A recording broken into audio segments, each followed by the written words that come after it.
గత 2 సంవత్సరాలుగా వైఎస్ఆర్ కాంగ్రెస్ పార్టీ ప్రతిపక్ష పార్టీగా వాళ్ళు చేసినటువంటి పోరాటాలు, వాళ్ళ యాక్షన్ ప్లానింగ్ చూసి కూటమి ప్రభుత్వ రియాక్షన్ మీద ఇప్పుడు రాష్ట్ర వ్యాప్తంగా ప్రజల్లో ఒక చర్చ అయితే నడుస్తుంది. వాళ్ళు చెబితేనే మనం చేస్తున్నట్టు ఉంది అని చెప్పేసి కూటమి నాయకులంతా కూడా భయపడుతున్నారు. వాళ్ళు చెప్పిన తర్వాత, వాళ్ళు డిమాండ్ చేసిన తర్వాత, వాళ్ళు పోరాటాలు చేసిన తర్వాత మనం రియాక్ట్ అవ్వడం ఏంటి అని చెప్పేసి కూటమి నాయకులు కూడా మాట్లాడుకుంటున్నారు. వైఎస్ఆర్ కాంగ్రెస్ పార్టీ వైసీపీ ట్రాప్లో మనం పడుతున్నామా అంటూ కూటమి నేతలు కూడా డౌట్స్ రైజ్ చేస్తున్నారంట.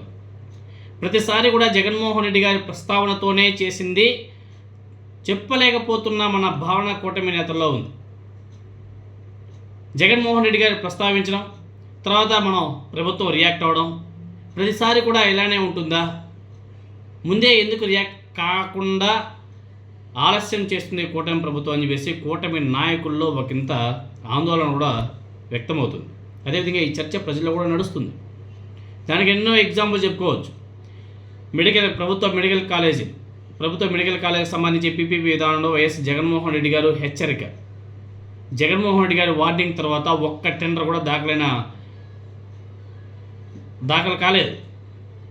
అదేవిధంగా రీసెంట్గా మెగా డిఎస్సి మీద వచ్చినటువంటి ఆరోపణల్ని ధీటుగా ఎదుర్కోలేదన్న అభిప్రాయం కూడా కూటమి నాయకుల మీద ఉంది. చంద్రబాబు నాయుడు గారు సీరియస్గా వార్నింగ్ ఇస్తున్నాడు కూటమి నాయకులకు. అదేవిధంగా కూటమి నాయకులే ఒకంత ఆందోళన కూడా వ్యక్తం చేస్తున్నారు.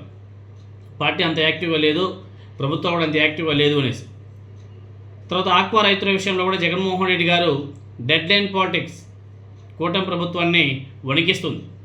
జగన్మోహన్ రెడ్డి గారి హెచ్చరిక తర్వాతే ఫీడ్ ధరల మీద కూడా ప్రభుత్వం సమీక్ష నిర్వహించడం జరిగింది. ప్రభుత్వం కానీ ఫీడ్ ధరలు తగ్గించకపోతే డైరెక్ట్గా నేనే రంగంలోకి దిగుతాను, రైతులతో కలిసి పోరాటం చేస్తానని చెప్పేసి హెచ్చరిక ఇచ్చేలోపు కూటమి ప్రభుత్వం ఫీడ్ ధరల మీద ప్రభుత్వం కూడా సమీక్ష చేస్తుంది. అదేవిధంగా రీసెంట్గా జరిగినటువంటి కాపు యువకుడు సాయికృష్ణ అదృశ్యం మీద వైఎస్ఆర్ కాంగ్రెస్ పార్టీ చాలా వేగంగా స్పందించింది. చాలా వేగంగా రౌడీ షీటర్కు వైసీపీ మద్దతు అని చెప్పేసి తెలుగుదేశం పార్టీ సోషల్ మీడియా కూడా హడావిడి చేసింది. పాపం వాళ్ళు హడావిడి తర్వాత సాయికృష్ణ ఫ్యామిలీ మెంబర్స్ని ఇంటికి పిలిపించుకొని ఆ చంద్రబాబు నాయుడు గారు మాట్లాడడం జరిగింది.